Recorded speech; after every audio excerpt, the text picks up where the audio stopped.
جی السلام علیکم، میں ہوں ڈاکٹر تیمور خان اور آپ دیکھ رہے ہیں میرا YouTube channel vet care and services. اچھا ناظرین، آج ایک نئے سیشن کے ساتھ حاضر ہوا ہوں۔ وہ بہت ہی اہمیت کا حامل ہے ان لوگوں کے لیے جن کا تعلق ویٹرنری کی دنیا سے ہے۔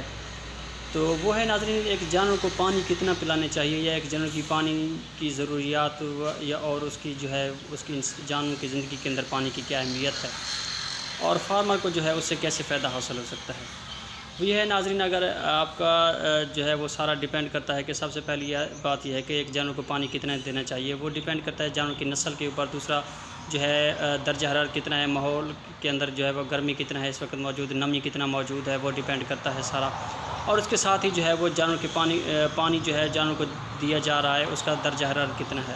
عموماً ناظرین ایک ریسرچ ہے کہ اگر جانور کو جو ہے 65 سے لے کر 80 سے 82 فارن ہائٹ تک جو ہے جانور کو پانی وہ والا پلایا جاتا ہے تو پانی کی کھپت جو ہے وہ زیادہ دیکھی